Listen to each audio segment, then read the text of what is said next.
La majorité de nos opinions découle de l'autorité et repose sur la foi accordée à autrui.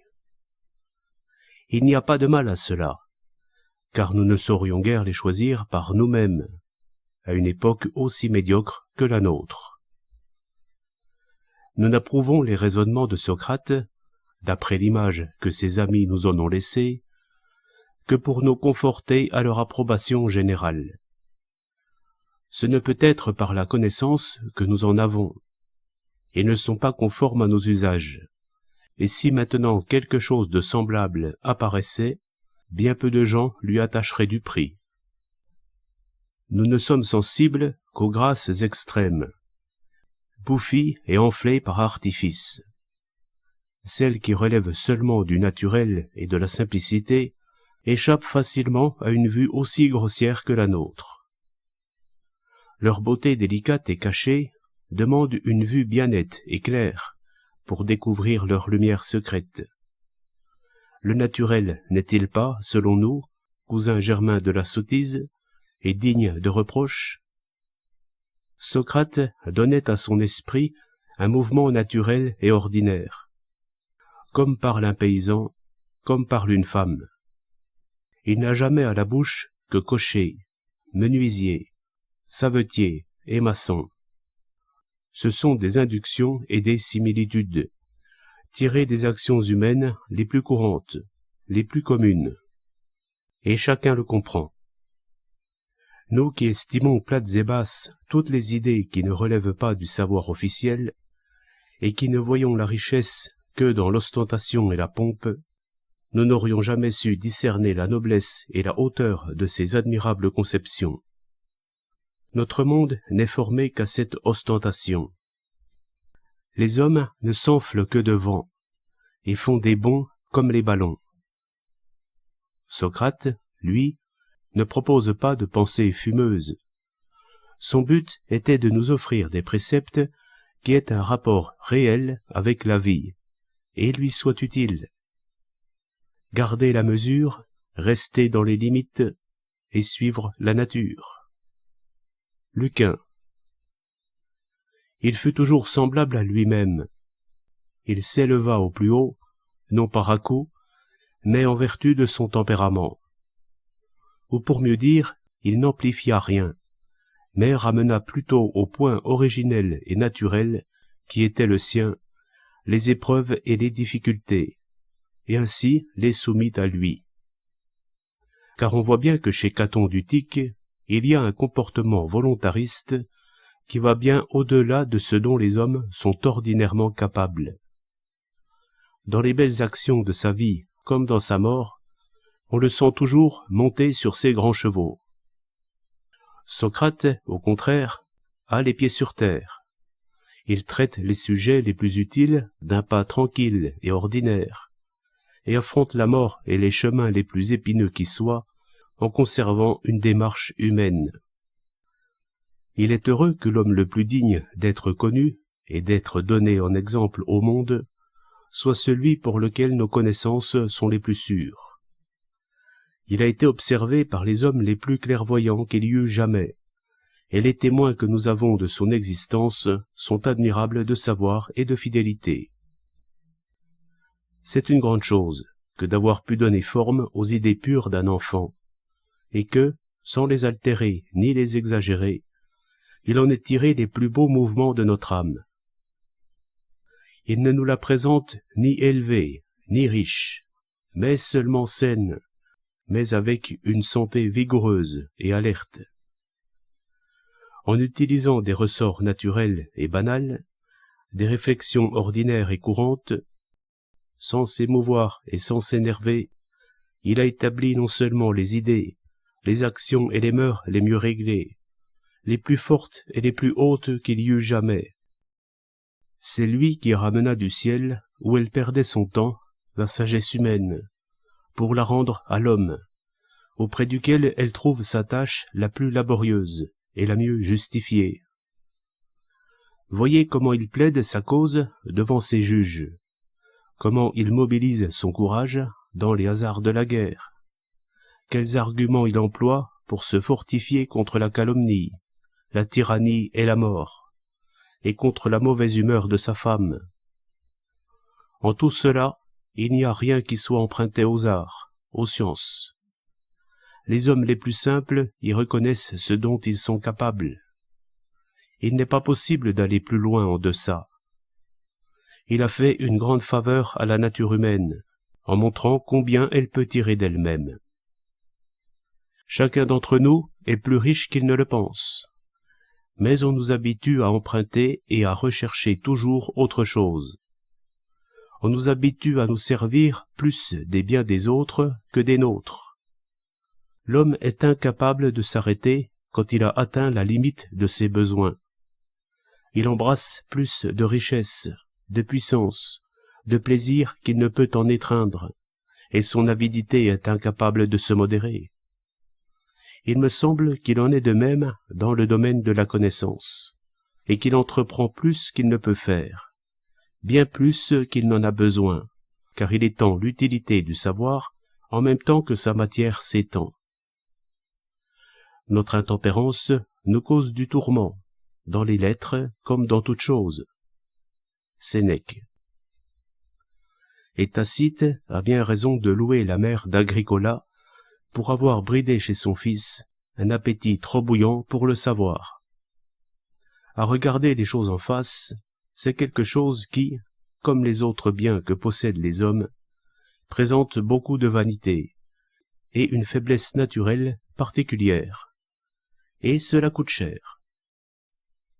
L'acquisition du savoir est bien plus hasardeux que l'acquisition de toute autre nourriture ou boisson. Car pour les autres choses, ce que nous avons acheté, nous pouvons l'emporter chez nous, dans quelque récipient. Et là, nous avons tout loisir d'en examiner la valeur, de décider à quelle heure et quelle quantité nous allons en consommer.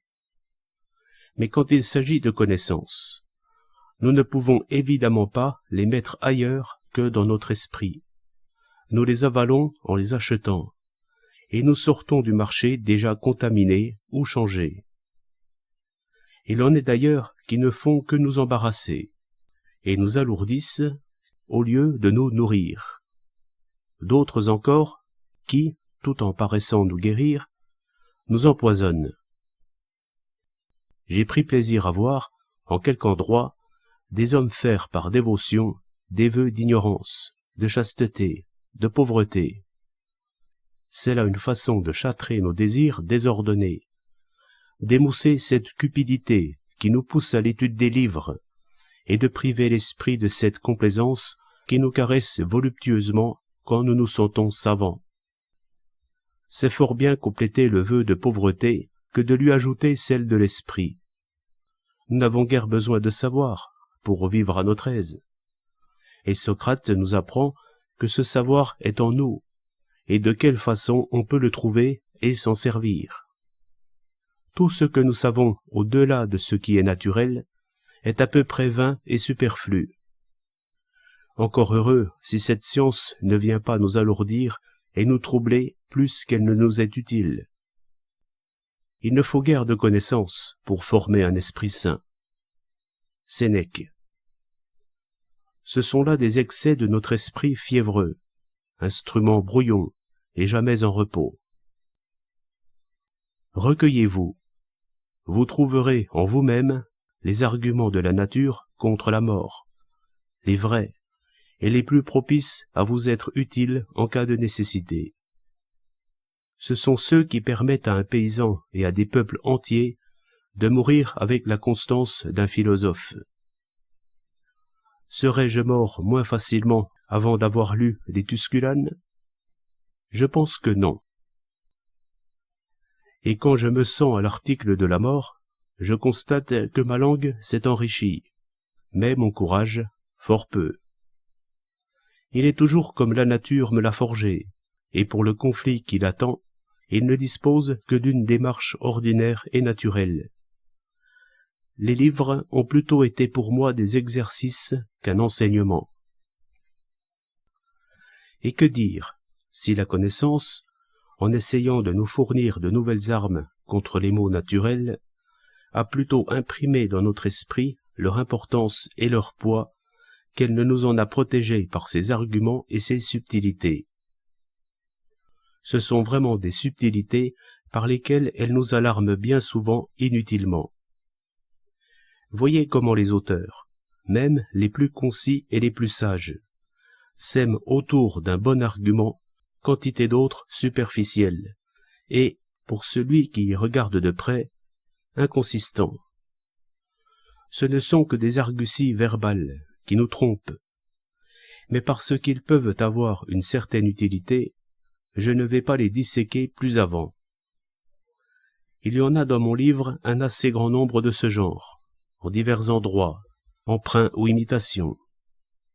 Il faut donc éviter d'appeler force ce qui n'est que de la délicatesse, solide ce qui n'est que fin, ou bon ce qui n'est que beau. Des choses qui sont plus agréables à goûter qu'à boire. Cicéron. Tout ce qui est plaisant ne nourrit pas, quand il s'agit de l'âme, pas de l'intelligence. Sénèque. Avoir le mal que se donne Sénèque pour se préparer à la mort, transpirer sous l'effort de se raidir et se donner de l'assurance, se débattre aussi longtemps dans une situation aussi délicate, sa réputation en eût été ébranlée pour moi, si, en mourant, il ne l'eût très courageusement soutenue. Une agitation si fréquente, si ardente, montre qu'il était lui-même impétueux et ardent. Une grande âme s'exprime avec plus de calme et de sérénité. L'esprit n'a pas une teinte, et l'âme une autre. Sénèque. Il faut montrer qu'il a tort en le citant lui-même, et l'on voit bien qu'il était acculé par son adversaire. La façon dont Plutarque s'y prend, plus dédaigneuse et plus détendue, est, selon moi, d'autant plus virile et persuasive. Je crois bien que son âme avait des mouvements plus assurés et plus raisonnables. L'un est plus vif, nous pique et nous fait sursauter, il touche plus l'esprit. L'autre, plus calme, nous instruit, nous affermit, et nous conforte durablement. Il touche plus notre intelligence. Celui-là capte notre jugement, celui-ci le gagne. De la même façon, j'ai vu d'autres écrits, encore plus révérés, qui, dans la description qu'ils nous donnent de la façon dont ils soutiennent le combat contre les aiguillons de la chair, représentent ceux-ci tellement brûlants, tellement puissants, et comme invincibles, que nous-mêmes, qui ne sommes que parmi les rebuts du peuple, nous sommes tout autant captivés par l'étrangeté et la vigueur insoupçonnée de leurs tentations, que des efforts faits pour leur résister. Pourquoi donc nous aguerrir sans cesse par ces efforts de connaissance? Regardons à terre les pauvres gens que nous y voyons dispersés, la tête basse après leur travail, qui ne connaissent ni Aristote, ni Caton, ni exemple, ni précepte. La nature tire tous les jours de ceux-là des actes qui témoignent de plus d'endurance et de fermeté, de plus de pureté et de force que l'on en voit chez ceux que nous étudions avec tellement d'attention à l'école. Combien en voit-on, quotidiennement, qui méprisent leur pauvreté, qui désirent la mort ou qui la franchissent sans autre alarme ni affliction. Celui-là, qui bêche la terre de mon jardin, a enterré ce matin son père ou son fils. Même les noms qu'il donne aux maladies en adoucissent et en affaiblissent la dureté. La phtisie, c'est pour eux la toux. La dysenterie, un flux de ventre. La pleurésie, un rhume. Et comme il leur donne des noms plus doux, ils les supportent plus en douceur aussi. Elles sont vraiment graves quand elles interrompent leur travail quotidien. Ils ne s'alitent que pour mourir. Une vertu simple et accessible à tous est devenue une science obscure et subtile. Sénèque. J'écrivais ceci à peu près au moment où nos troubles s'acharnèrent sur moi, de tout leur poids pendant plusieurs mois. Il y avait à ma porte, d'une part, les ennemis, et d'autre part, les maraudeurs, ennemis pires encore. Ils ne combattent pas par les armes, mais par les vices. Je subissais donc toutes sortes de dommages militaires à la fois. J'ai à craindre un ennemi à droite et à gauche, et de chaque côté un danger imminent. Ovide. Guerre monstrueuse. Les autres agissent au dehors. Celle-ci agit même contre elle. Elle se ronge et se détruit par son propre venin. Elle est de nature si mauvaise et si destructrice qu'elle se détruit en même temps que tout le reste, et qu'elle se déchire et se dépaisse sous le coup de la rage. Nous la voyons disparaître plus souvent d'elle-même que par manque de quelque chose de vraiment nécessaire ou du fait de la force adverse. Toute discipline lui fait défaut. Elle vient pour guérir la sédition, et elle en est pleine. Elle veut châtier la désobéissance, et elle en montre l'exemple. Employée à la défense des lois, elle se rebelle contre celles qui sont les siennes. Où en sommes-nous donc? Notre médecine apporte l'infection. Notre mal s'empoisonne du secours qu'on lui donne. Le mal s'amplifie et s'aigrit par le remède. Virgile. Les vertus et les crimes que notre coupable folie confond ont détourné de nous l'esprit de la justice des dieux. Catulle. Dans ces sortes d'épidémies, on peut distinguer au début ce qui est sain de ce qui est malade. Mais quand elles en viennent à durer, comme c'est le cas de la nôtre, tout le corps s'en ressent, de la tête aux talons. Aucune partie n'est exempte de corruption. Car il n'est pas d'air qui se hume aussi goulûment, qui se répande et qui pénètre aussi bien que la débauche. Nos armées ne tiennent plus, ne sont plus liées que par un ciment étranger. On ne sait plus faire un corps d'armée solide et discipliné avec des Français. Quelle honte! On ne voit plus de discipline que chez les mercenaires. Quant à nous, nous ne nous conduisons plus selon la volonté d'un chef, mais chacun pour soi. Le chef a plus de difficultés avec sa propre armée qu'avec l'ennemi. C'est au commandement de suivre, de courtiser et de plier. C'est à lui seul d'obéir. Tout le reste est libre et dissolu. Il me plaît de voir combien il y a de lâcheté et de pusillanimité dans l'ambition, et par combien de bassesse et de servitude il lui faut passer pour parvenir à ses fins. Mais je n'ai aucun plaisir à voir de braves natures capables de justice se corrompre tous les jours à diriger et commander de tels désordres. Une longue souffrance engendre l'accoutumance. L'accoutumance, le consentement et l'imitation. Nous avions suffisamment d'âmes mal nées sans avoir à gâter celle qui était bonne et grande. Tant et si bien que si nous continuons, il deviendra très difficile de trouver à qui confier le soin de cet état, au cas où le destin nous le redonnerait. N'empêchez pas, au moins, ce jeune homme de venir au secours d'une génération branlante. Virgile. Qu'est donc devenu ce précepte antique selon lequel les soldats ont plus à craindre leur chef que l'ennemi? Et qu'est devenu aussi cet extraordinaire exemple?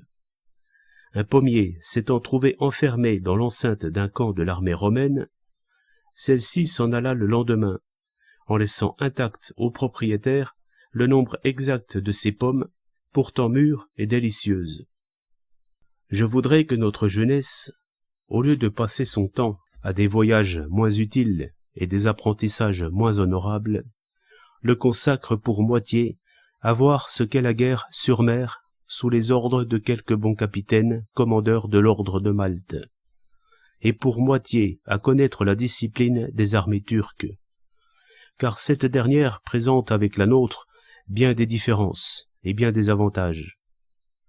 On voit par exemple que nos soldats se laissent de plus en plus aller dans leurs expéditions, alors que les Turcs sont plus craintifs et plus retenus. C'est que les mauvais traitements ou larcins opérés sur le petit peuple, qui sont punis de bastonnade en temps de paix, le sont par la peine capitale en temps de guerre. Pour un œuf pris sans le payer, la peine fixée est de 50 coups de bâton. Pour toute autre chose, si anodine qu'elle soit, et qui n'est pas nécessaire pour se nourrir, les coupables sont empalés ou décapités sans délai. Je me suis fort étonné de voir, dans l'histoire de Sélim, qui fut le plus cruel conquérant qu'on vit jamais, que lorsqu'il soumit l'Égypte, et que ses soldats campaient sur les terres conquises, ils laissèrent intacts les beaux jardins des environs de Damas, qui leur étaient pourtant ouverts, parce qu'on ne leur avait pas donné le signal du pillage. Existe-t-il dans un État un mal qui vaille la peine d'être combattu par une drogue aussi funeste que la guerre civile? Même pas l'usurpation de l'État par un tyran, disait Favonius. De même, Platon n'admet pas que l'on fasse violence à la tranquillité de son pays sous prétexte de le guérir de ses maux. Il n'accepte pas non plus les améliorations qui viennent tout troubler, tout rendre incertain, et qui se paient au prix du sang et de la ruine des citoyens. Pour lui, dans ce cas, la tâche d'un homme de bien consiste à tout laisser en l'état et à seulement prier Dieu qu'il veuille y porter sa main miraculeuse. Et il semble reprocher à Dion, son grand ami, d'avoir procédé de façon quelque peu différente. J'étais platonicien, de ce point de vue, avant même de connaître l'existence de Platon. Et si celui-ci est rejeté par notre société chrétienne, lui qui, par la sincérité de sa conscience, mérita pourtant de la faveur divine le droit de pénétrer si avant dans la lumière de la chrétienté, malgré les ténèbres dont le monde entier de son temps se trouvait entouré, c'est plutôt, il me semble, parce que nous n'aimons guère nous laisser instruire par un païen. Quelle impiété il y a de n'attendre de Dieu aucun secours qui lui soit propre, et sans intervenir nous-mêmes. Je me demande souvent si, parmi tant de gens qui se mêlent de ces affaires de guerre civile, il ne s'en est pas trouvé un suffisamment idiot pour qu'on ait pu lui faire croire qu'il obtiendrait la réformation par la pire des déformations, qu'il tirerait son salut par les moyens les plus propres en vérité à assurer sa damnation, et que, renversant l'État, l'autorité et les lois sous la tutelle desquelles Dieu l'a placé, remplissant les cœurs fraternels de haine parricide, appelant à son aide les diables et les furies, il pourrait porter secours à la sacro-sainte douceur et justice de la loi divine. L'ambition, la cupidité, la cruauté, la vengeance ne sont pas assez impétueuses naturellement. Mettons-y le feu et attisons-les par le glorieux prétexte de la justice et de la dévotion. On ne peut imaginer un pire état de choses que celui dans lequel la méchanceté en vient à être légitime et à se couvrir, avec l'assentiment de l'autorité, du manteau de la vertu. Rien de plus trompeur qu'une religion dépravée, quand elle recouvre ses crimes sous la majesté des dieux. Tite-Live. Selon Platon, le type même d'injustice extrême, c'est que ce qui est injuste soit considéré comme juste. Notre peuple a beaucoup souffert dans ces moments-là, non seulement du fait des dommages immédiats, tellement les campagnes de tous côtés sont livrées au trouble, Virgile, mais aussi par les dommages à venir. Les vivants en ont pâti, mais aussi ceux qui alors n'étaient pas encore nés. On pilla tout le monde, et moi aussi par conséquent, et nous enlevant jusqu'à l'espoir lui-même, puisqu'on nous privait de tout ce qui devait permettre de subsister durant de longues années. Ce qu'ils ne peuvent emmener, ils le détruisent. Leur bande criminelle incendie d'innocentes chaumières. Ovide. pas de sécurité, même derrière les murs, et les campagnes sont ravagées par les pillages. Claudien. En plus de ces malheurs, j'en ai souffert d'autres encore. J'ai subi les inconvénients que la modération apporte dans de telles crises. Je fus étrillé de tous les côtés. Pour le guelfe, j'étais gibelin, et pour le gibelin, guelfe. Un de mes poètes préférés dit fort bien cela, mais je ne sais plus où. La situation de ma maison et la fréquentation des gens de mon voisinage me rangeaient dans un parti, ma vie et mes actes dans l'autre. On ne pouvait donc porter d'accusation précise contre moi. On ne trouvait où me mordre. Je ne me départis jamais des lois, et celui qui aurait enquêté sur moi se fut révélé plus coupable que moi. Mais il y avait des suspicions muettes qui couraient en sous-main, auxquelles on pouvait toujours trouver des apparences de raison, dans une situation aussi confuse, et dans laquelle ne manquaient ni les esprits envieux, ni les sots. Je prête généralement le flanc aux accusations injurieuses que le sort me réserve, par la façon que j'ai de ne jamais vouloir me justifier, m'excuser, m'expliquer, estimant que c'est compromettre ma conscience que de plaider pour elle, car l'évidence est affaiblie par la discussion. Cicéron. Et comme si chacun voyait en moi aussi clairement que je peux le faire, au lieu de m'éloigner de l'accusation, je m'y expose, et la renforce plutôt, par une confession ironique et moqueuse, à moins que je ne dise mot, comme étant une chose à laquelle il est indigne de répondre.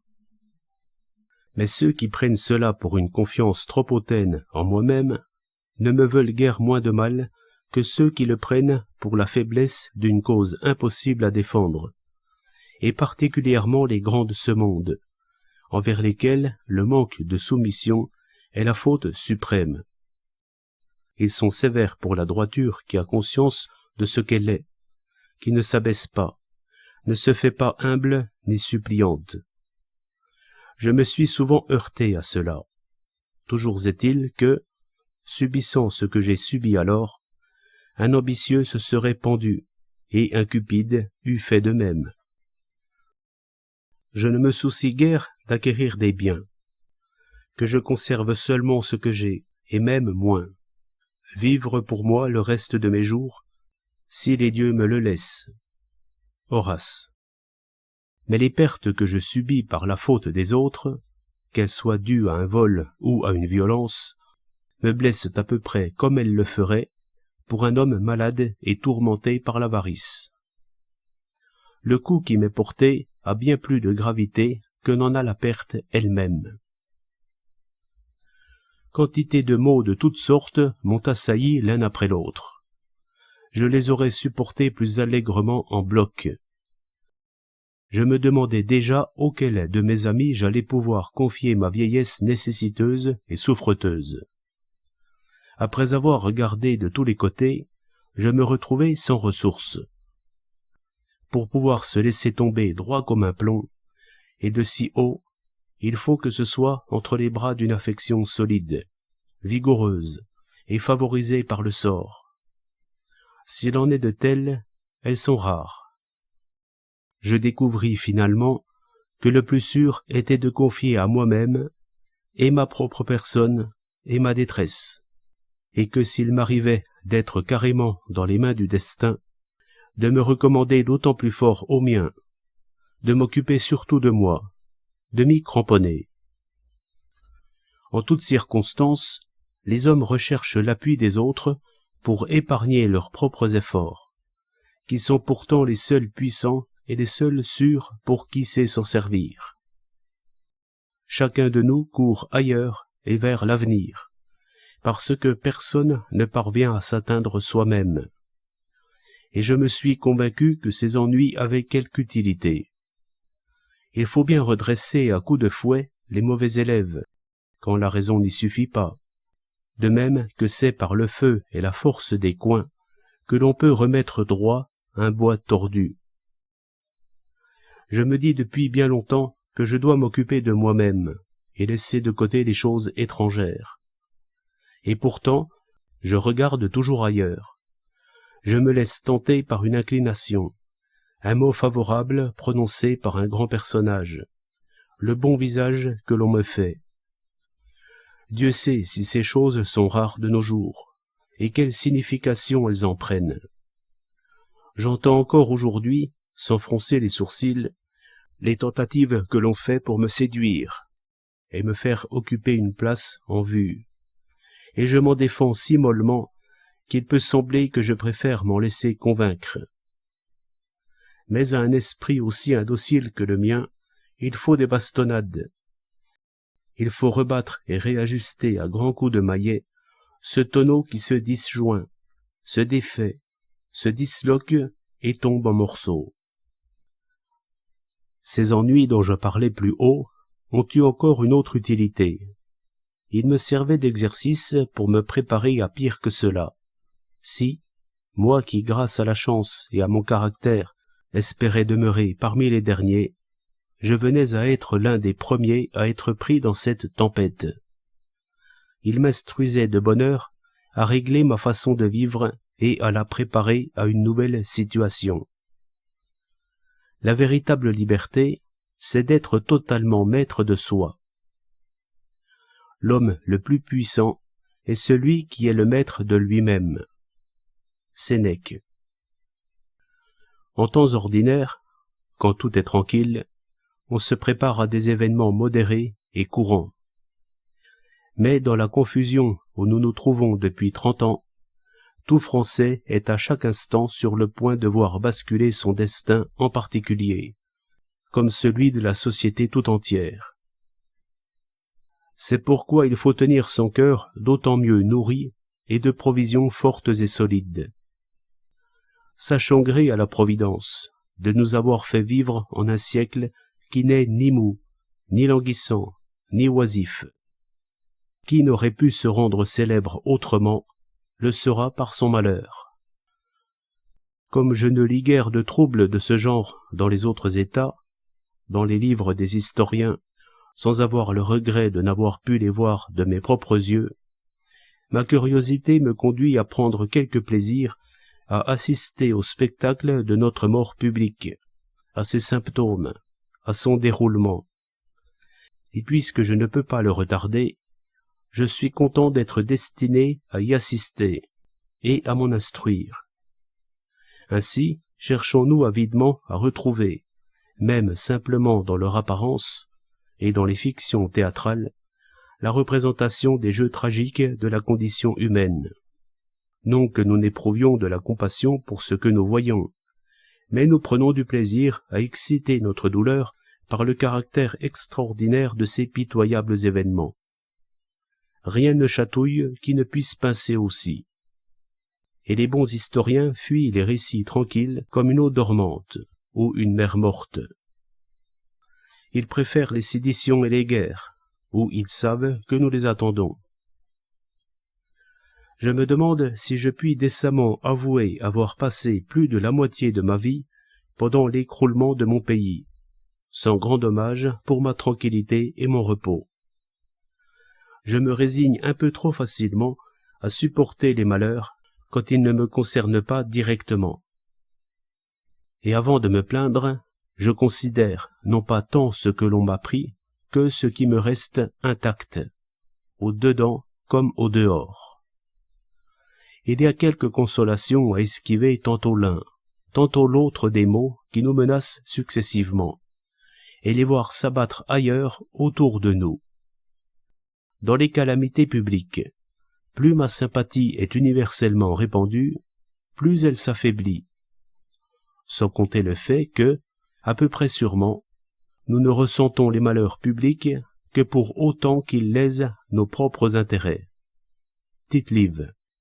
Et que la santé d'où nous étions partis était telle qu'elle atténue d'elle-même le regret que nous devrions en avoir. C'était la santé, mais seulement par rapport à la maladie qui l'a suivie. Nous ne sommes pas tombés de très haut. La corruption et le brigandage qui sont partout à l'œuvre officiellement me semblent bien moins supportables encore. Il est moins révoltant de se faire voler au coin d'un bois qu'en prison. Il y avait chez nous une sorte de combinaison générale, et à qui mieux, d'éléments pourris en eux-mêmes. Et la plupart de ces ulcères déjà anciens ne pouvaient plus espérer de guérison. Cet effondrement me stimula donc plus qu'il ne m'atterra. Ma conscience m'y aidait, car elle n'était pas simplement paisible, mais fière, et je ne trouvais rien en moi de quoi me plaindre. De plus, comme Dieu n'envoie jamais complètement aux hommes ni le bien ni le mal, ma santé fut plutôt bonne en ce temps-là, et plus qu'à l'ordinaire. Et si je ne puis rien sans elle, il est peu de choses que je ne puisse avec elle. Elle me fournit le moyen d'utiliser toutes mes ressources, et de me protéger d'une plaie qui autrement se fût facilement aggravée. J'ai pu mettre à l'épreuve mon endurance, et faire preuve de fermeté face à mon destin. Pour me désarçonner, il faut décidément un bien grand choc. Je ne dis pas cela pour l'inciter à me charger plus violemment encore. Je suis son serviteur, et je lui tends les mains. Dieu, pourvu qu'il se contente de cela. Si je ressens ses assauts, bien sûr que oui, mais comme ceux qui, accablés et submergés par la tristesse, se laissent pourtant par moments aller à quelque plaisir, et à qui un sourire échappe parfois, si je prends suffisamment sur moi pour faire en sorte que mon état ordinaire soit paisible et exempt de pensées pénibles, il m'arrive pourtant, par à-coups, de me laisser surprendre par les morsures de pensées désagréables, qui me terrassent au moment même où je m'armais pour les chasser ou les combattre. Voici encore un malheur qui m'arriva en plus du reste. Au dehors et au dedans de chez moi, je fus assailli par la peste, une peste des plus violentes entre toutes. Car de même que les corps sains sont sujets aux plus graves maladies, parce qu'ils ne peuvent être vaincus que par celle-là, de même, ma vie très salubre, dans laquelle, de mémoire d'homme, aucune contagion n'avait réussi à prendre pied, finit pourtant par être empoisonnée, produisant d'étranges effets. Jeunes et vieillards s'entassent, pêle-mêle, dans la tombe. Nulle tête n'échappe à la cruelle Proserpine. Horace. Je dus supporter cette étrange situation. La vue même de ma maison m'était effroyable. Tout ce qui y restait était laissé sans surveillance, abandonné à qui pouvait en avoir envie. Moi qui suis si hospitalier, je dus péniblement me mettre en quête d'un refuge pour ma famille, une famille frappée d'égarement, qui faisait peur à ses amis et à elle-même, et causant l'horreur à chaque endroit où elle cherchait à s'arrêter, et contrainte à changer de demeure aussitôt qu'un membre de la troupe venait à ressentir une douleur au bout des doigts. Dans ces moments-là, toutes les maladies sont prises pour la peste.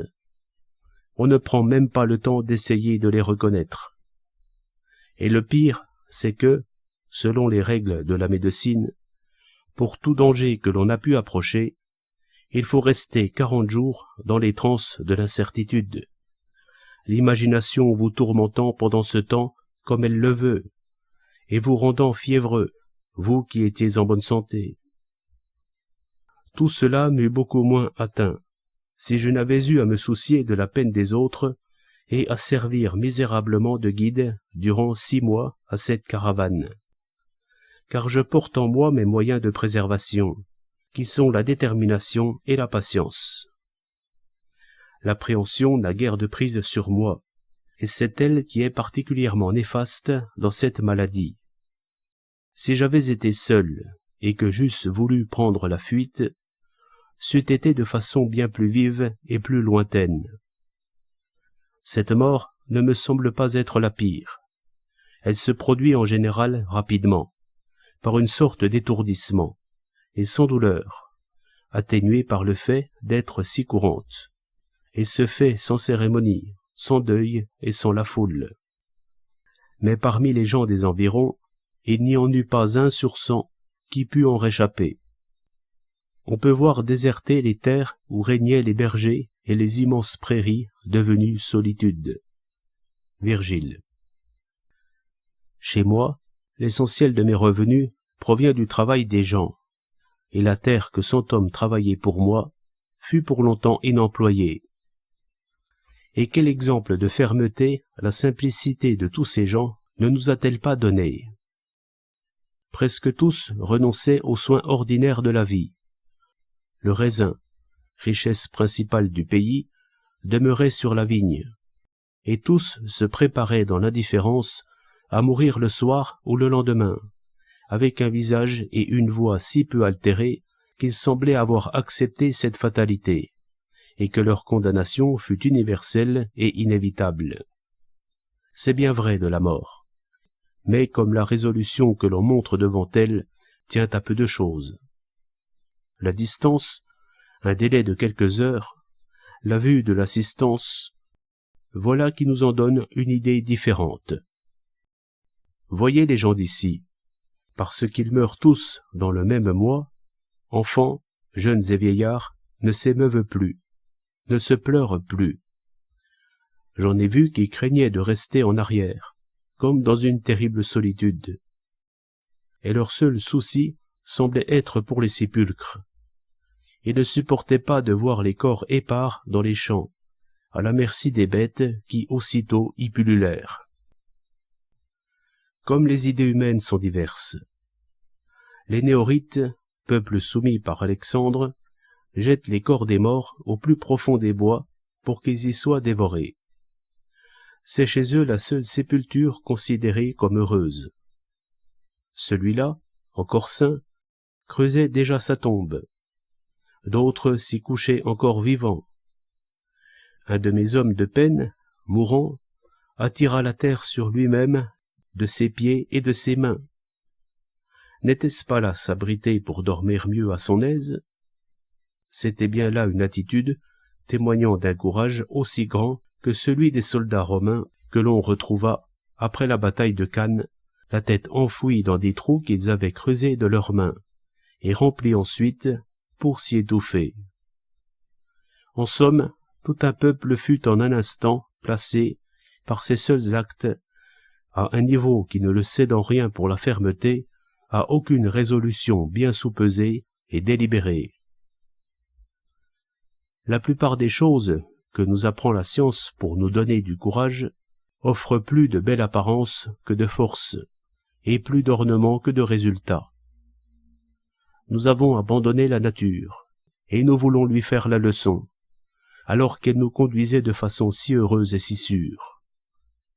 Mais les traces de son enseignement, ce peu qui reste de son image grâce aux bienfaits de l'ignorance, demeurent empreints dans la vie de cette masse de paysans frustes.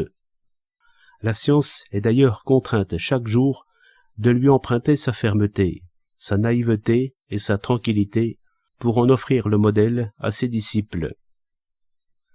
Il est curieux de voir comment des hommes si pleins de tant de belles sciences se trouvent conduits à imiter cette ignorante simplicité dans les actes qui requièrent de la vertu, et que notre sagesse tienne des animaux eux-mêmes les enseignements les plus utiles dans les moments les plus importants de notre vie. Comment vivre et mourir, gérer son bien, aimer et élever nos enfants, maintenir la justice. Voilà bien un témoignage de l'infirmité humaine. Et du fait que cette raison qui se plie à notre guise, trouvant toujours quelque nouveauté et diversité, ne laisse subsister en nous aucune trace apparente de la nature.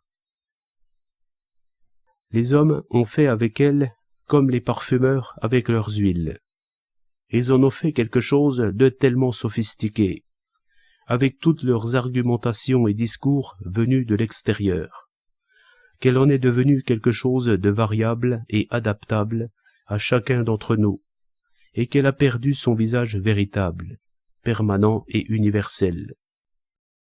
C'est pourquoi il nous faut chercher auprès des animaux un témoignage de ce qu'elle est vraiment, un témoignage qui ne soit pas influencé par la faveur, la corruption ou la diversité des opinions. Car s'il est bien vrai qu'eux-mêmes ne suivent pas toujours exactement la voie de la nature, et ne s'en écartent que fort peu, et on aperçoit toujours la trace qu'ils laissent. De même qu'avec les chevaux que l'on mène à la main, et qui font bien des bonds et des écarts, mais limités par la longueur de la longe. De même aussi que l'oiseau de proie s'envole, mais est retenu par le fil qu'il a à la patte. Médite sur l'exil, les tourments, la guerre, les maladies et les naufrages. Nul malheur ne pourra te surprendre. Sénèque. À quoi nous sert cette curiosité, qui nous fait imaginer à l'avance tous les inconvénients liés à la nature humaine, et nous préparer avec tant de peine contre ceux qui ne risquent guère de nous atteindre? Pour ceux qui ont souffert, savoir que l'on va souffrir est aussi dur que la souffrance elle-même. Sénèque. Ce n'est pas seulement le coup, mais le souffle et le bruit qui nous frappent. Faut-il faire comme les plus fiévreux? Car c'est bien avoir la fièvre que d'aller de bon matin se faire donner le fouet, parce qu'il pourrait arriver que le sort vous l'inflige un jour. Faut-il mettre sa robe fourrée dès la Saint-Jean, parce qu'on en aura besoin à Noël?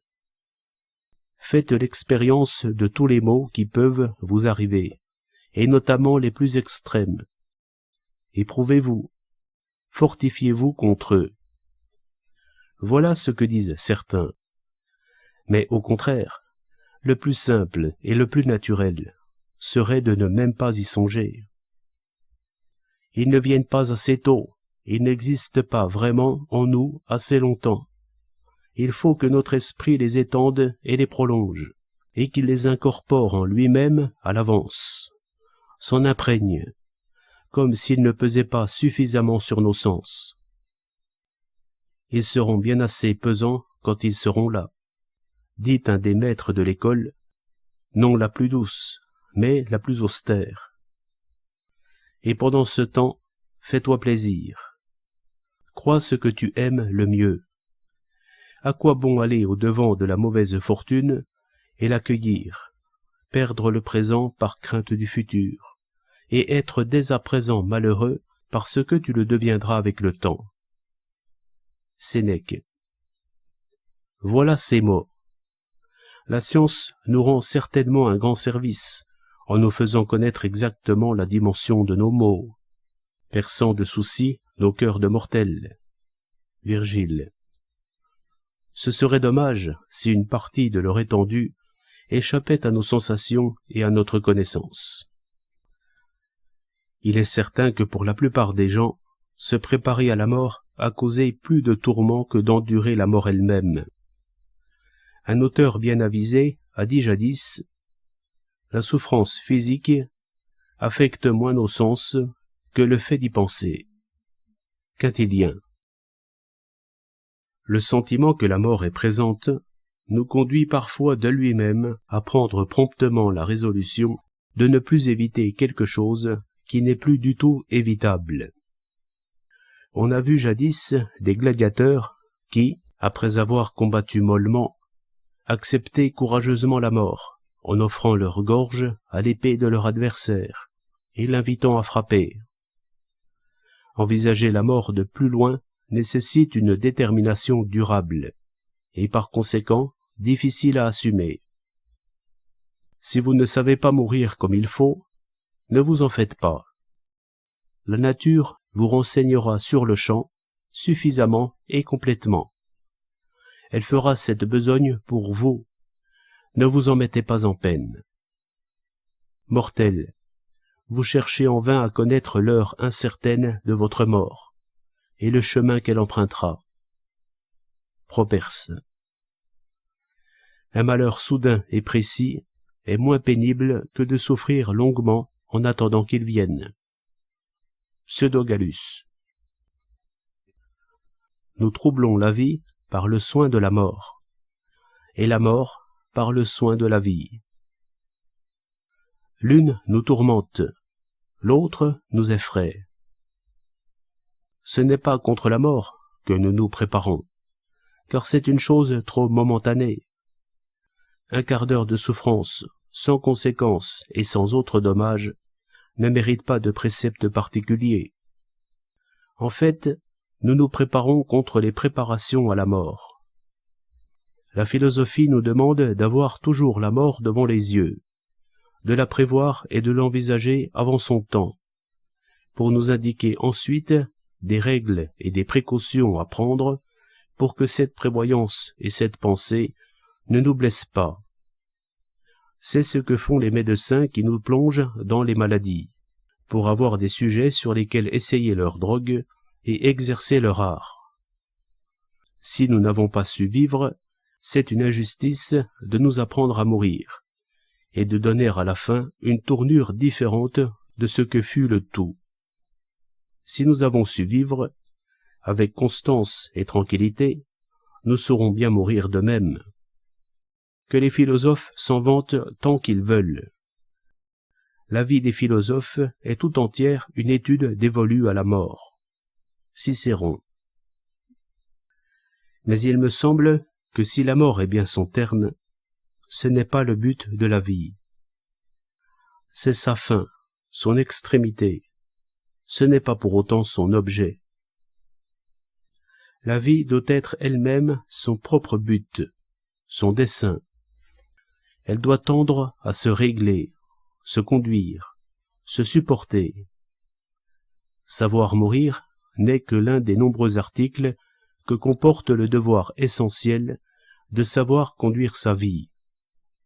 Et il serait des plus légers si notre crainte ne lui donnait du poids. Si on les juge à leur utilité et par leur vérité naturelle, les leçons de la simplicité ne le cèdent guère à celles que nous prêche la science en sens contraire. Les hommes sont divers dans ce qu'ils ressentent et dans leurs forces. Il faut les mener à leur bien, en tenant compte d'eux-mêmes, et par des routes différentes. Sur quelque rivage que la tempête me jette, j'y aborde en hôte. Horace. Je n'ai jamais vu un paysan parmi mes voisins réfléchir à la contenance et à la fermeté avec lesquelles il passerait sa dernière heure. La nature lui enseigne à ne songer à la mort que quand il est sur le point de mourir.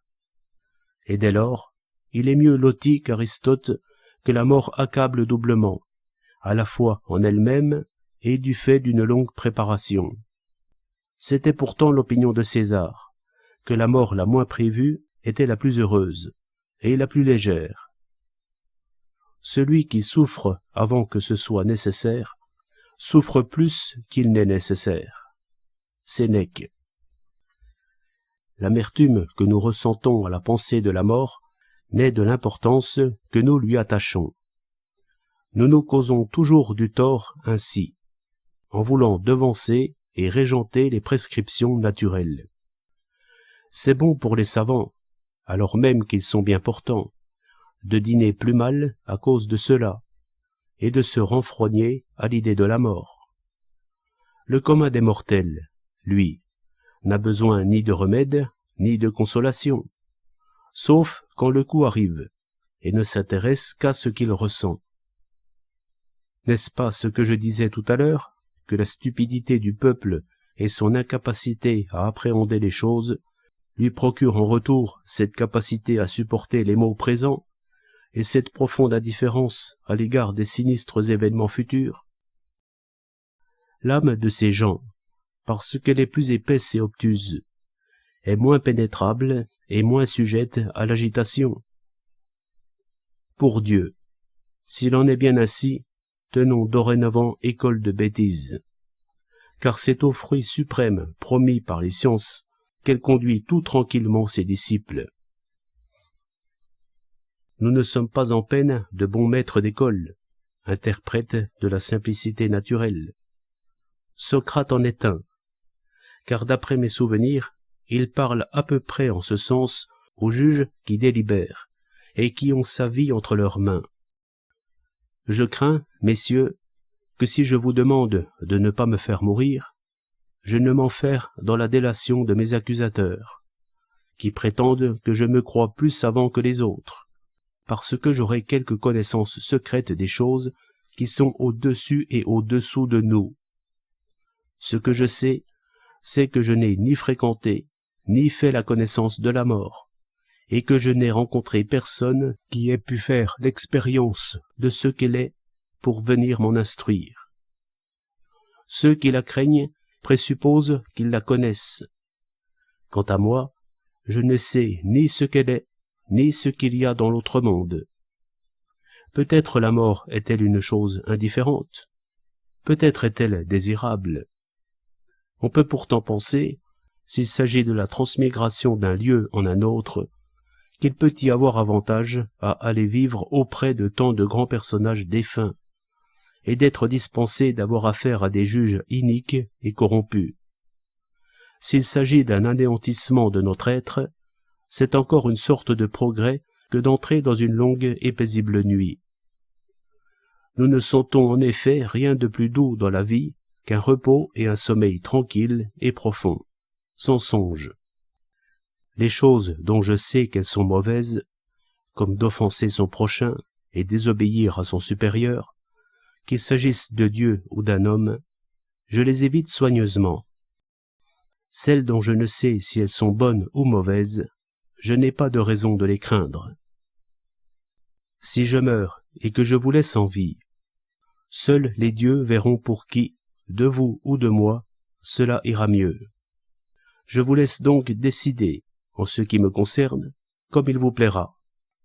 Mais suivant ma façon habituelle de conseiller les choses justes et utiles, je déclare que vous ferez mieux de me libérer pour le repos de votre conscience, si vous ne connaissez pas ma cause plus à fond que moi-même. Me jugeant selon mes actions passées, publiques et privées, d'après mes intentions aussi, et selon le profit que tire chaque jour de ma conversation tant de nos concitoyens, jeunes et vieux, d'après le bien que je vous fais à tous, vous ne pouvez décemment vous acquitter de mes mérites qu'en ordonnant que je sois nourri, étant donné ma pauvreté, aux frais de l'État, dans le Prytanée, ce que je vous ai souvent vu faire pour d'autres qui le méritaient moins. Ne prenez pas pour de l'entêtement ou du dédain le fait que je n'aille pas, suivant la coutume, essayer de vous émouvoir et d'attirer sur moi votre commisération. N'ayant été, comme dit Homère, engendré ni du bois ni de la pierre, pas plus que les autres, j'ai des amis et des parents qui peuvent se présenter avec des larmes et porter le deuil, et 3 enfants éplorés, qui sauraient vous faire pitié. Mais je ferais honte à notre ville, à l'âge que j'ai, et avec une telle réputation de sagesse qu'elle me vaut d'être mis en accusation, si je me laissais aller maintenant à d'aussi lâches comportements. Et que dirait-on des autres Athéniens? J'ai toujours exhorté ceux qui m'ont entendu parler à ne pas sauver leur vie au prix d'une mauvaise action.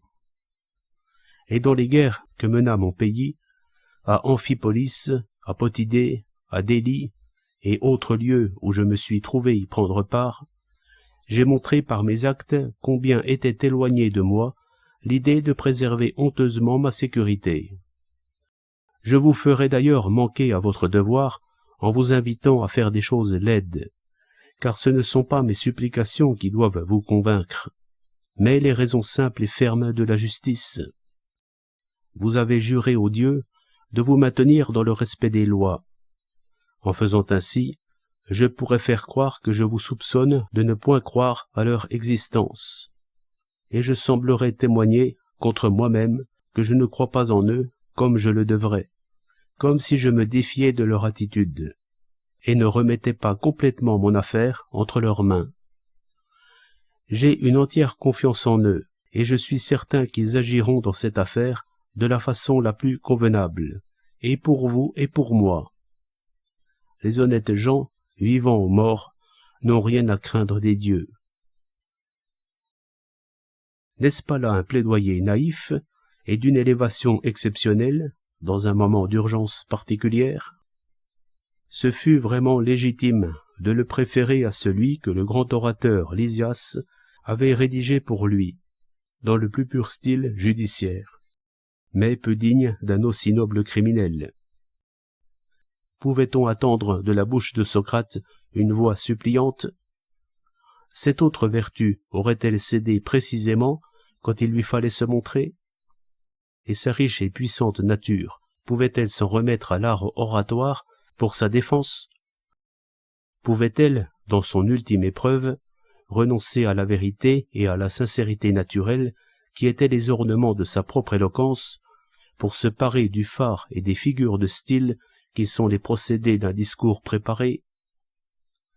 Il agit fort sagement, et en accord avec lui-même, en se refusant à corrompre la continuité d'une vie incorruptible et un exemple aussi parfait de la nature humaine pour prolonger d'1 an son déclin et trahir le souvenir impérissable de cette fin glorieuse. Il devait sa vie, non à lui-même, mais comme un exemple offert au monde. N'eût-il pas été un dommage universel de la terminer de façon obscure et tranquille? Certes, une façon aussi indifférente et calme d'envisager la mort méritait bien que la postérité la considère d'autant plus à son honneur. Ce qu'elle fit, et rien n'est aussi juste que ce que le destin ordonna pour sa gloire. Car les Athéniens eurent une telle horreur envers ceux qui l'avaient condamné qu'on les fuyait comme des personnes excommuniées. On tenait pour souillé tout ce à quoi ils avaient touché, et personne n'allait au bain avec eux. Personne ne les saluait ni ne les abordait, si bien qu'à la fin, ne pouvant plus supporter cette haine publique, ils se pendirent. Si quelqu'un estime que parmi tant d'autres exemples que je pouvais choisir dans les propos de Socrate, j'ai mal choisi en prenant celui-ci, et trouve ce discours bien au-dessus des pensées ordinaires, qu'il sache que je l'ai fait volontairement, car j'en juge autrement. Je tiens au contraire que c'est un discours qui, de par sa distinction et son naturel, se situe bien plus profondément et plus en retrait que ce que l'on pense d'ordinaire. Il représente, par sa hardiesse non apprêtée, sa simplicité presque enfantine, l'impression première et la forme la plus pure de l'ignorance naïve. Car si l'on peut admettre que nous craignons naturellement la douleur, nous ne pouvons craindre la mort à cause d'elle-même. Elle fait partie de notre être. Elle nous est non moins essentielle que la vie. Et pourquoi donc la nature nous en aurait-elle donné la haine et l'horreur, puisqu'elle lui est tellement utile pour maintenir la succession et l'évolution de ses ouvrages, et que dans l'univers, elle joue plus un rôle lié à la naissance et à l'accroissement qu'à la perte et à la ruine. Ainsi, l'ensemble des choses se renouvelle. Lucrèce. Une seule mort suscite 1000 vies. Ovide. La disparition d'une vie marque le passage à 1000 autres. La nature a donné aux animaux le soin d'eux-mêmes et de leur préservation. Ils vont jusqu'à craindre que leur état ne se dégrade, craindre de se heurter et de se blesser, que nous ne les attachions et ne les battions, toutes choses qui affectent leur sens et dont ils ont l'expérience. Mais ils ne peuvent craindre que nous les mettions à mort, non plus qu'ils n'ont la faculté d'imaginer la mort et de l'envisager. On dit qu'on les voit la supporter gaiement. La plupart des chevaux hennissent en mourant, et les cygnes chantent à ce moment-là. Mais on dit aussi qu'ils la recherchent en cas de besoin, comme le montrent plusieurs exemples chez les éléphants. Mais j'ajoute encore, la façon d'argumenter utilisée par Socrate dans ces circonstances n'est-elle pas admirable également, de simplicité et de véhémence? Certes, il est bien plus facile de parler comme Aristote et de vivre comme César, que de parler et vivre comme Socrate. C'est là que se situe l'ultime degré de la perfection et de la difficulté, et l'art ne peut y atteindre. C'est que nos facultés n'ont pas été formées à cela. Nous ne les mettons pas à l'épreuve, nous ne les connaissons pas vraiment.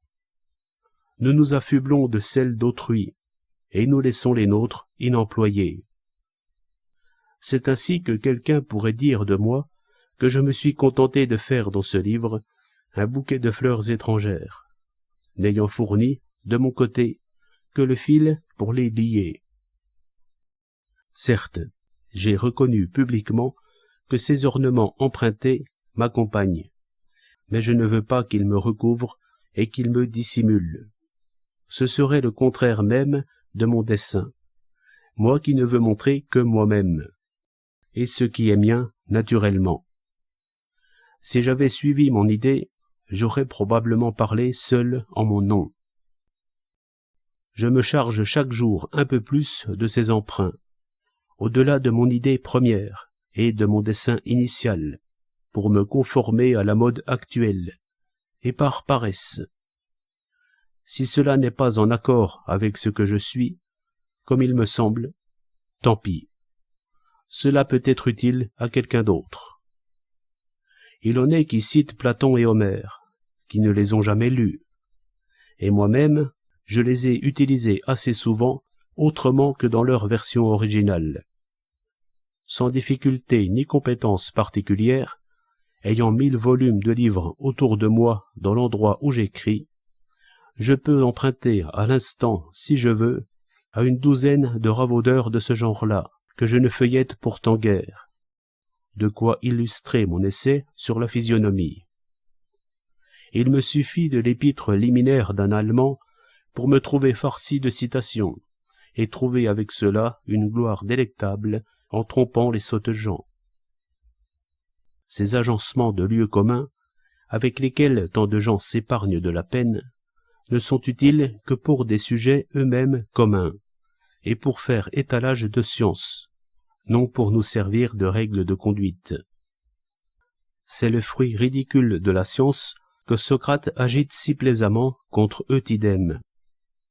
J'en ai vu qui faisaient des livres sur des choses qu'ils n'ont jamais comprises, ni même étudiées, donnant à des savants de leurs amis, qui la recherche de telle matière, qui de telle autre, et se contentant pour leur part d'en avoir esquissé le projet, et d'avoir su fagoter ces éléments peu connus. Ce qui leur appartient, c'est en fait l'encre et le papier. C'est là, en vérité, acheter ou emprunter un livre. Ce n'est pas le faire. C'est montrer aux gens, non pas qu'on sait faire un livre, mais qu'on ne sait pas le faire, ce dont ils pouvaient jusqu'alors douter. Un président se vantait devant moi d'avoir entassé plus de 200 citations d'autres auteurs dans l'un de ses arrêts présidentiels. En disant cela tout haut à chacun, il effaçait la gloire qu'il aurait pu en tirer. Voilà bien une vantardise de petit esprit, à mon avis, et absurde pour un tel sujet et une telle personne. Je fais quant à moi le contraire, et parmi tant d'emprunts, je suis bien aise si je peux en dérober quelqu'un pour l'utiliser ailleurs, en le déguisant et le déformant, au risque de laisser dire que c'est faute d'avoir compris son véritable usage que je l'emploie à ma façon, pour qu'il soit un peu plus le mien.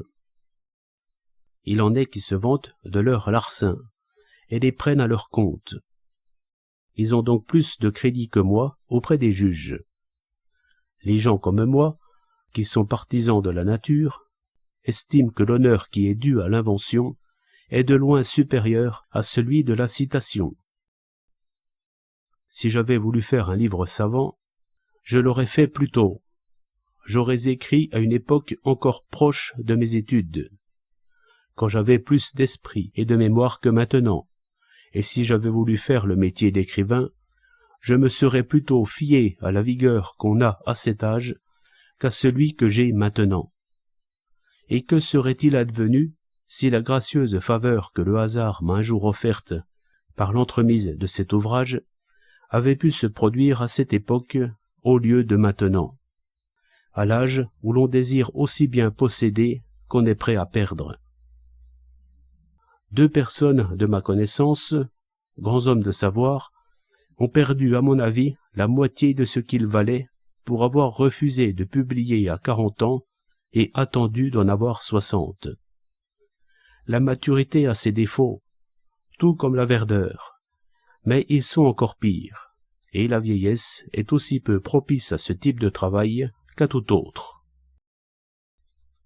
Celui qui croit cacher sa décrépitude en la mettant sous presse est bien fou s'il espère en faire sortir des idées qui ne sentent pas le disgracié, le rêveur et la soupie.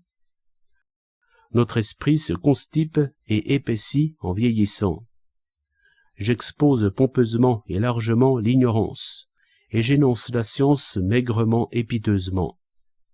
Cette dernière accessoirement et accidentellement, l'autre expressément et principalement.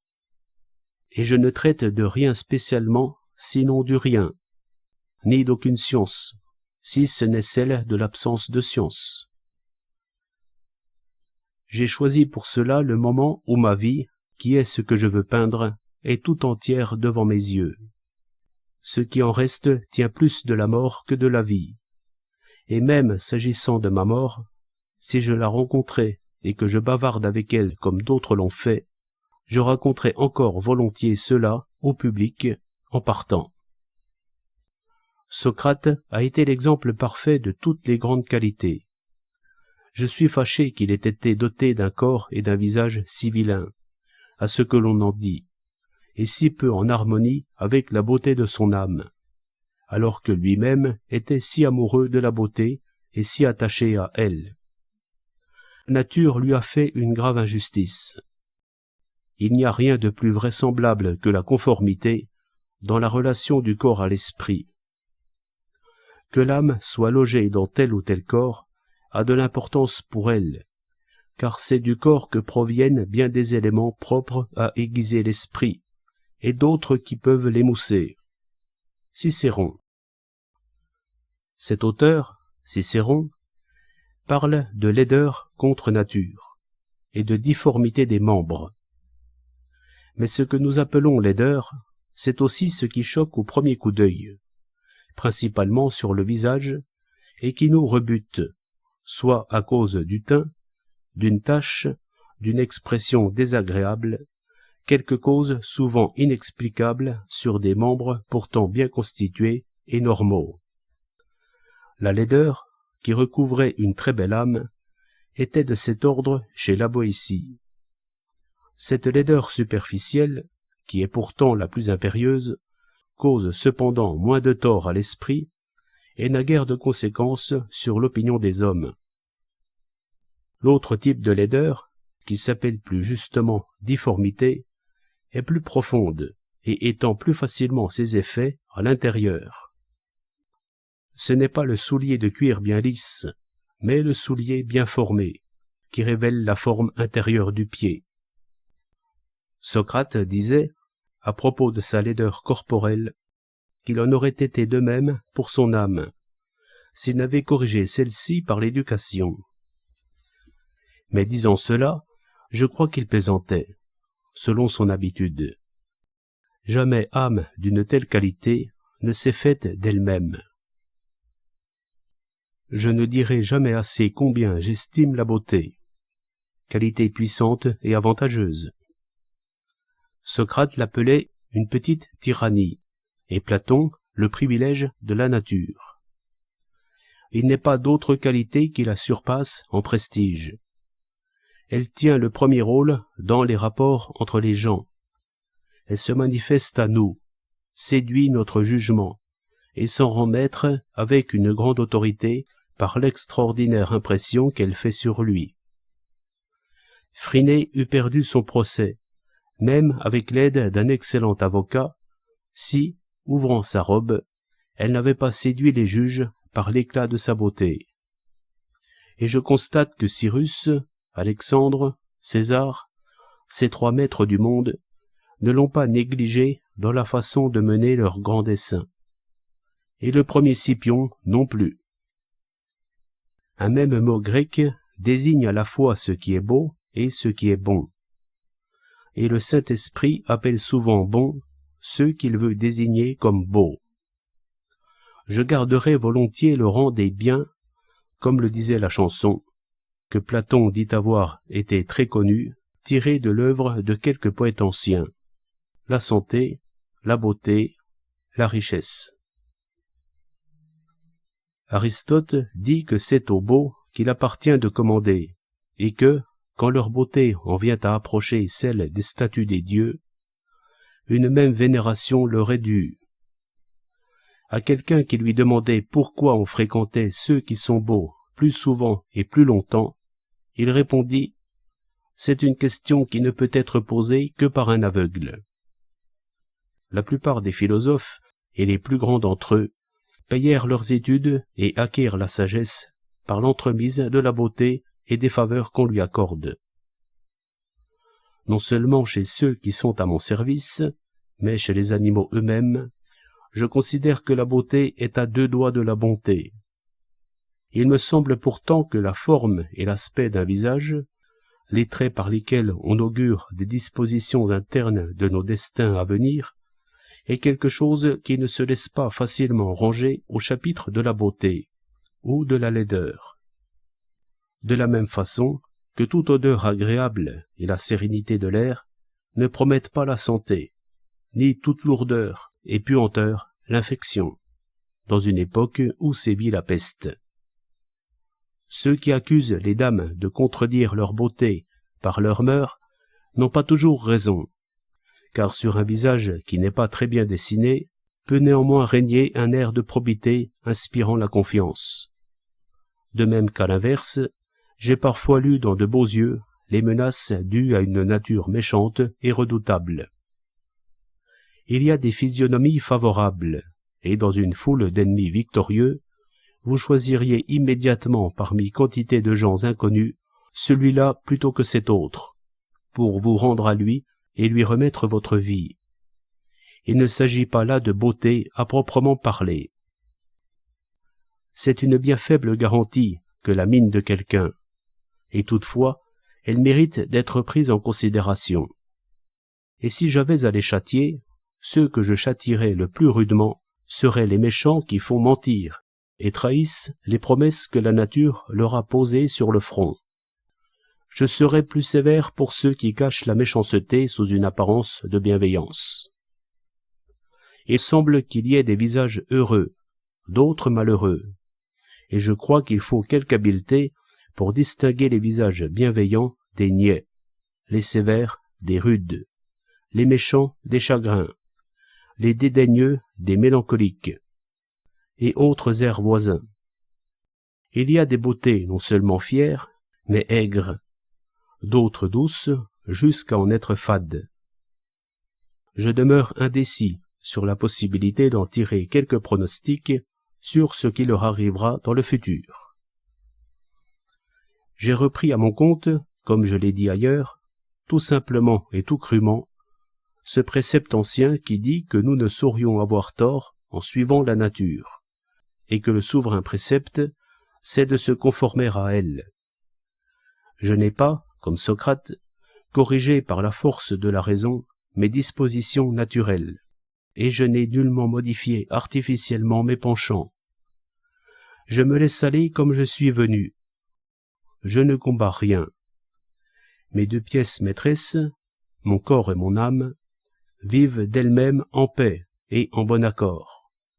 Le lait de ma nourrice a été, Dieu merci, normalement sain et équilibré.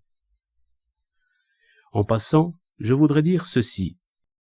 Je trouve qu'on accorde plus de prix qu'elle ne vaut à une certaine image de la vertu, scolastique, asservie à des préceptes, soumise à l'espérance et à la crainte, et qui est presque la seule en vigueur chez nous.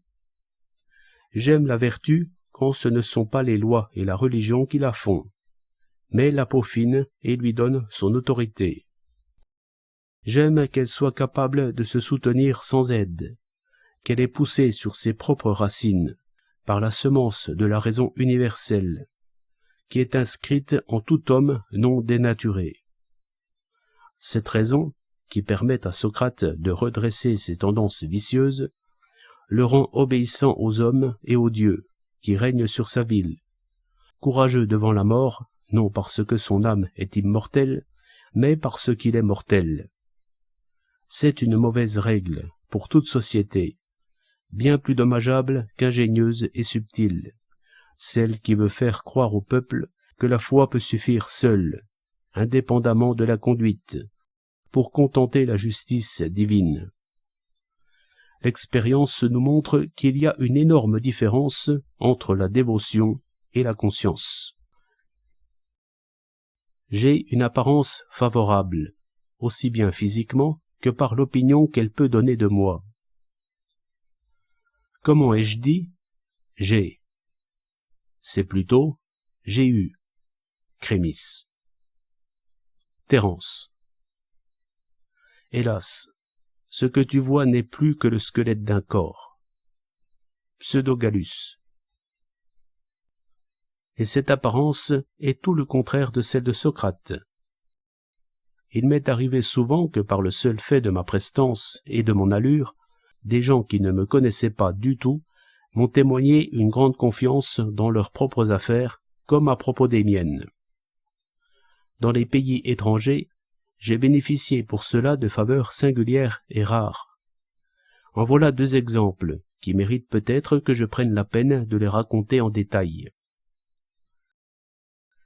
Un individu projeta de nous prendre par surprise, ma maison et moi-même. Il fut assez adroit pour arriver seul à ma porte et insister avec force pour qu'on le laissât entrer.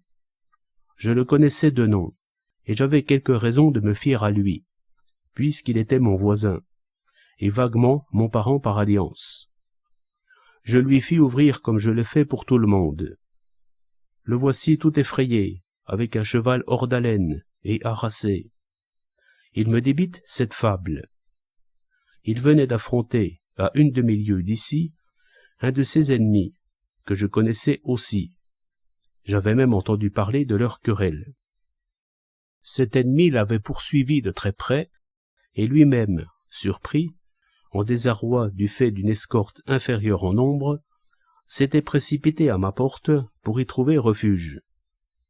Il me dit encore qu'il était très inquiet pour ces gens, dont il pensait qu'ils étaient morts ou prisonniers. J'essayai tout naturellement de le réconforter, de le rassurer et de le faire se reposer.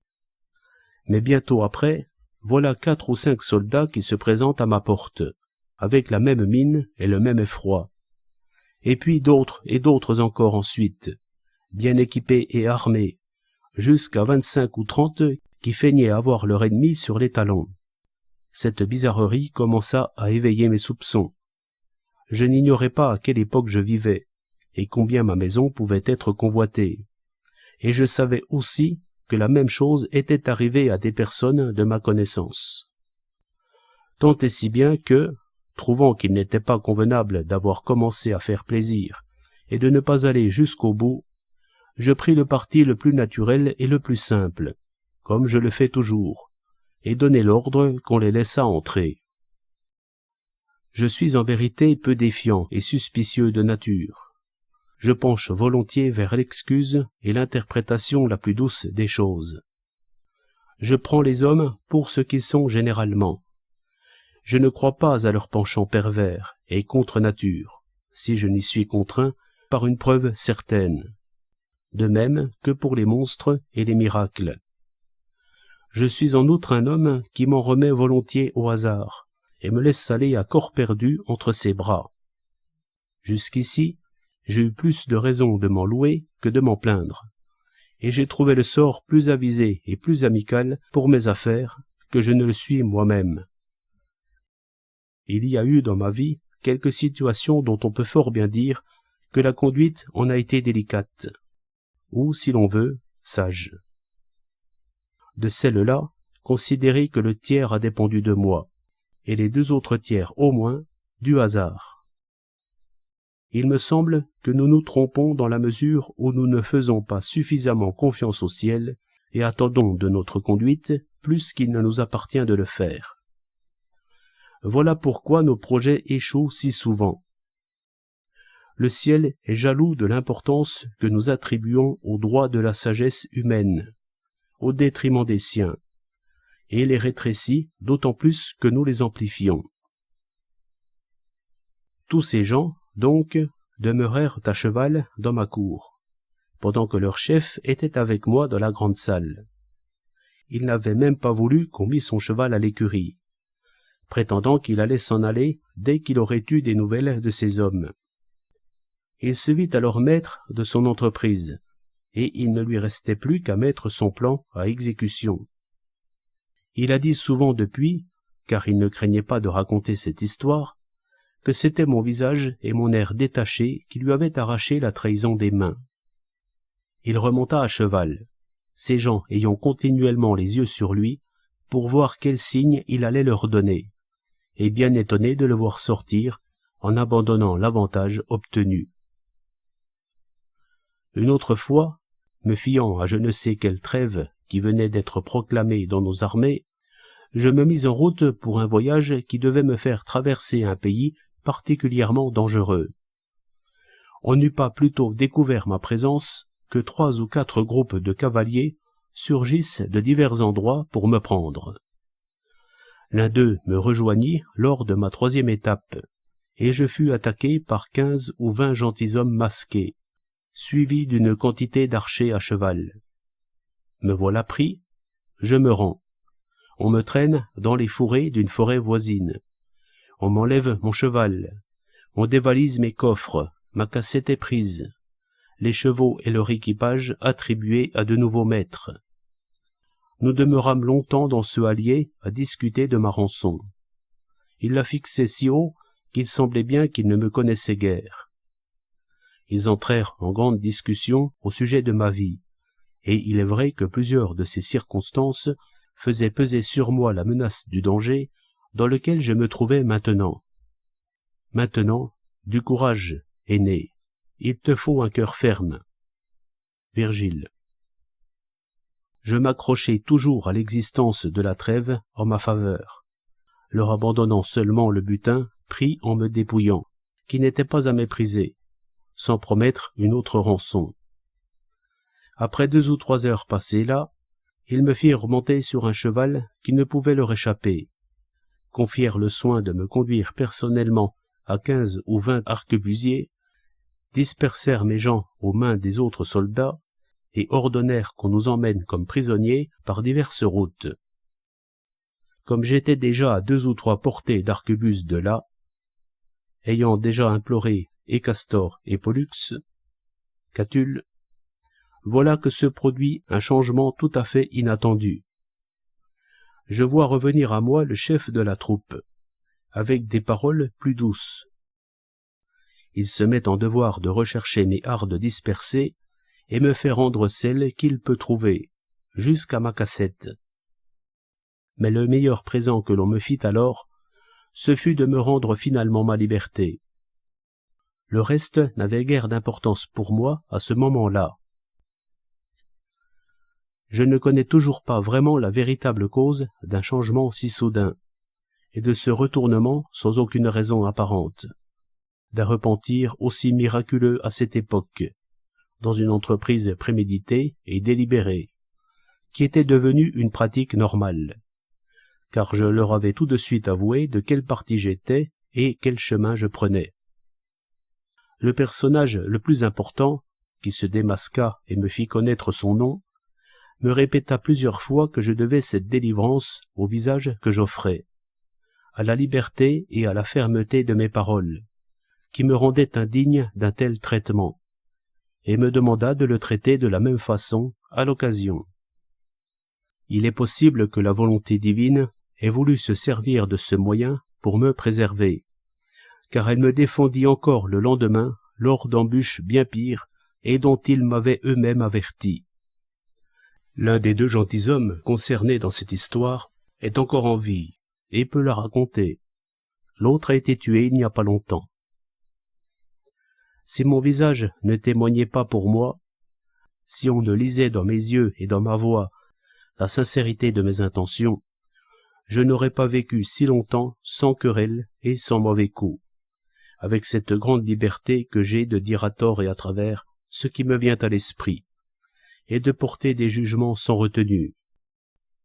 Cette attitude peut fort bien passer pour un civil, et peu conforme à nos usages, mais je n'ai vu personne qui l'ait trouvée outrageuse et méchante, personne qui ait été blessé par ma liberté de parole, si elle est venue directement de moi. Les paroles que l'on répète ont un autre son, et du coup un autre sens. Je ne hais personne non plus, et je suis si peu porté à offenser les autres que je ne peux me résoudre à le faire, même quand il s'agit de servir la raison elle-même. Lorsque l'occasion m'a amené à participer à des jugements criminels, j'ai plutôt failli à la justice. C'est pourquoi je voudrais qu'il n'y eût pas plus de fautes commises que je ne suis capable d'en punir. Tite-Live. On reprochait, paraît-il, à Aristote d'avoir été trop miséricordieux envers un méchant homme. J'ai été, c'est vrai, répondit-il, miséricordieux envers l'homme, mais non envers sa méchanceté. Les jugements ordinaires sont incités à la vengeance par l'horreur du méfait. C'est au contraire cela même qui refroidit le mien. L'horreur du premier meurtre m'en fait craindre un second, et la laideur de la première cruauté m'en fait abhorrer toute imitation. À moi, qui ne suis qu'un valet de trèfle, peut s'appliquer ce que l'on disait de Charillos, roi de Sparte. Il ne saurait être bon, puisqu'il n'est pas mauvais pour les méchants. Ou encore, car Plutarque le présente sous ces deux aspects, comme il le fait pour 1000 autres choses, diversement et contradictoirement, il doit forcément être bon, puisqu'il l'est même pour les méchants.